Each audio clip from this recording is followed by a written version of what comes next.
One common mistake I find students make all the time, I come across it, is that the student, and I used to do this as well, is the student will spend all their time on getting the correct notes in a piece, but they kind of fudge the rhythm. The rhythm is either like by the memory of what they think the piece should sound like, or they're just kind of making it up as they go along altogether. They're not really counting, not being precise. Well, today I'm going to give you some very helpful and powerful tips on improving your rhythm so everything sounds nice and snappy and nice and musical.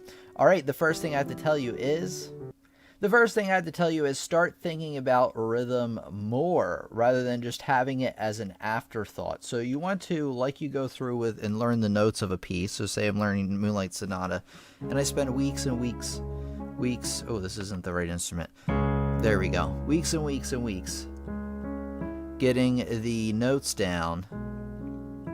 But, maybe I don't have the correct rhythm. Maybe I'm speeding up my tempo. It's all over the place. So one thing I have to tell you is to actually spend time going through counting out the rhythms of these. So, if this is in half time, this would be 1 and 2 and 1 and 2 and. That way you're going to have more of a consistent rhythm. Now, obviously, when you're counting along, you can still speed up and slow down.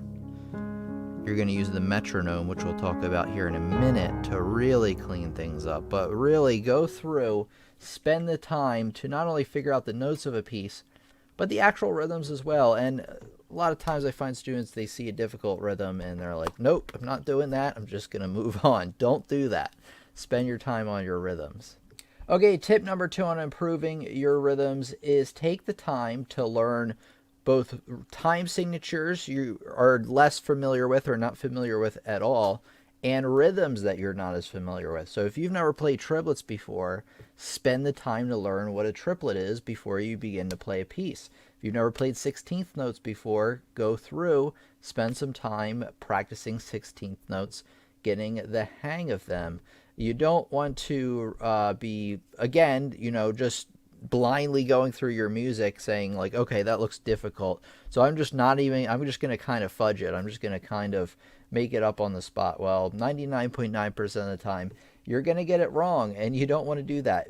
I'm telling you, if you get your rhythms nice and precise, your song is really going to click together. It's really going to sound nice and musical. So not only not only work through the rhythms in the music you're playing, but also be educating yourself constantly on how to count each of these rhythm patterns. You can't really do much, learning this piece if I don't know how to play this, dotted 8th, 16th rhythm that comes up here. But because I know how to play it already, and I can fit it in with that triplet, it just makes it easier to play when I am playing it in the context of a piece, rather than, again, making the whole thing a guessing game. Rhythm isn't about guessing, folks. Remember, for it to really be rhythm, you have to be hitting a certain note at a certain time, not just like all over the place. Now, in music, you can have rubato and you can have different things where you have a little bit more liberty with the tempo, but a lot of times you want to be nice and precise. Okay, the next tip I have for you kind of links to tip number 1, and that is to actually chart out your rhythm. Not only just spend the time learning the rhythms in the piece and then, trying to play them, but especially in areas where the rhythm is very difficult, charting out your rhythm. And I'm going to show you what I mean. You are literally going to get a pen out. If you have it electronically, you can get a piece of software to kind of mark things on your sheet music, and then like so, or you can print it out old school and mark it up that way. So say I'm in this measure right here, I am going to literally chart out the rhythm in this measure. So we have, we're in cut time, so there's 2 beats. Again, you have to understand what cut time is to really understand it. So beat 1 is going to hit here. You want to first chart out maybe where the 1 and the ands are. Let me do them up here. So 1, that's really right there. and then and. So each of these groups of triplet is half of a beat. 1 and 2 right here is going to hit right there, and then and. So you can start out with that, just grabbing the upbeats and the downbeats, the downbeats being the numbers, upbeats being the ands there. You can actually also write in, if you need to, the other notes. So we have triplets here, so I'm going to write out 1 triplet, 2, and triplet.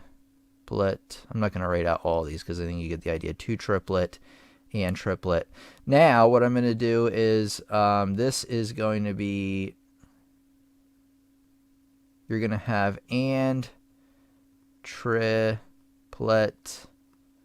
and then like a note right after that. So I got to make sure that I'm hitting that G sharp right after. So I've actually marked out pretty well where all of these notes hit, so I know that I'm hitting them in the exact time. So 1 triplet and triplet, 2 triplet and triplet.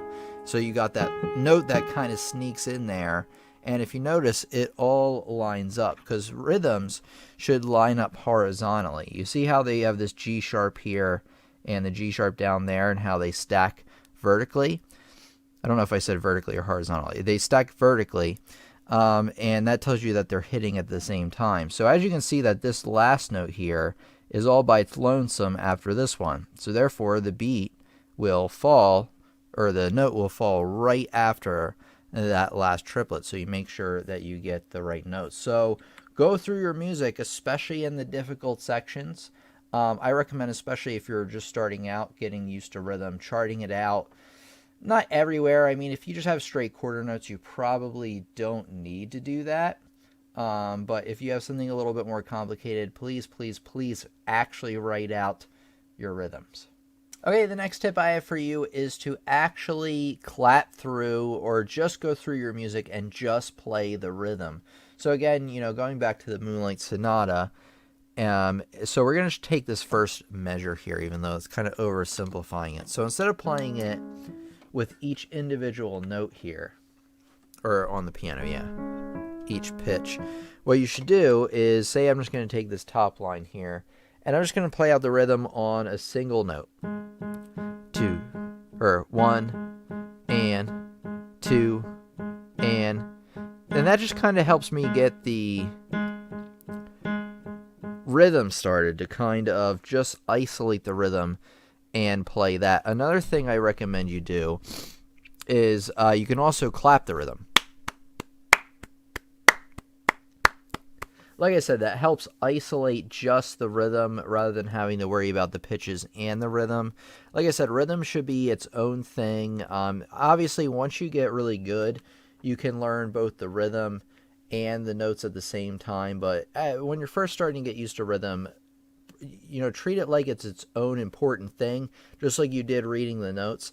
Now go through with the rhythms, carefully look at them, count them, and even clap them out if you need to, or just play them on a single note on the piano, just so you get used to that. You want to make that like a daily practice of doing it, going through each music, passage of music, especially if they are more difficult. I highly recommend you do that. Okay, and what you can do is you can go to Google, type in rhythm exercises, and just scroll down pretty much anywhere. I mean, DanielAberge.com. Let's see what he has. Beat exercises. And you can, click on one of these. Okay, so it's kind of telling you what each of these is, and then you can scroll down and there are exercises. There are many, many, many websites like this. And this is, again, a great way to isolate just counting out your rhythm. So they'll give you exercises on a single note. You can either clap these or play these. So if you need extra practice going through just practicing your rhythms, you can just type in, rhythm practice in your favorite search engine. And you should see a lot of things coming up for you to be able to practice your rhythm. Okay, another tip I have for you, you may have seen this coming from the beginning, but that is to practice your pieces with a metronome. What is a metronome?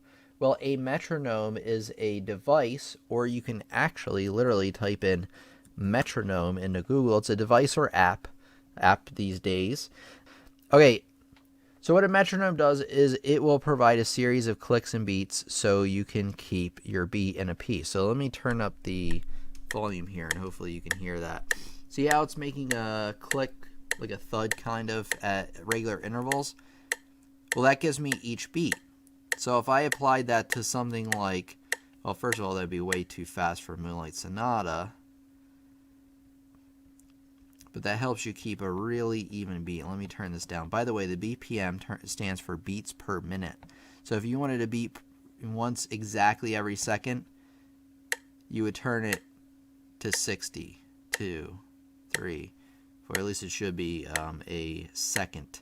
All right, let me bring up our piece here, and I'll show you what I mean. So here we go. Now we have the beat. Now, it takes a lot of getting used to play it with the metronome. But what this is going to do, and I still have it set a little fast, is that it's going to count out each of the beats. So remember, in the cut time, there's 2 beats here. So I have to hit right on the beat when they happen. So here we go.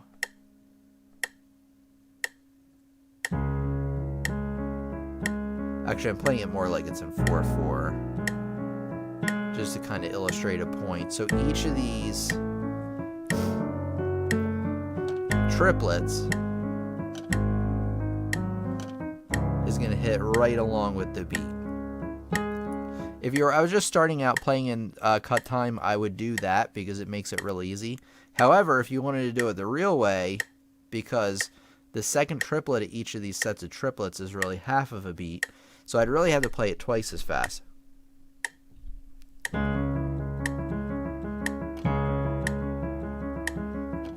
You know, because it's cut time, it goes twice as fast. But anyway, the whole point of the metronome, let me turn this off because it gets mightily annoying, mighty quick, and you're not playing along with it. But anyway, the point of the metronome is to keep along with your beat so you have something externally from you giving the beat each time. And one thing, quick thing I recommend when you first start playing with the metronome is to turn on the metronome. Really listen to it for 1, 2, maybe even count out the rhythm in your head.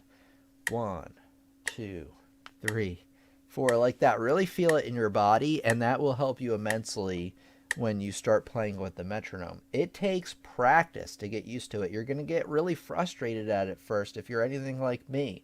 I still get frustrated with the metronome sometimes, but it's something we're just going to have to deal with. But highly, highly recommend you chart out your rhythms, write out your rhythms, learn any rhythms you don't know, and then go through and practice them with a metronome to make sure they are right on time. Because like I'm saying, if your rhythms are sloppy, you're going to be able to tell the difference if you suddenly play them really meticulous on point.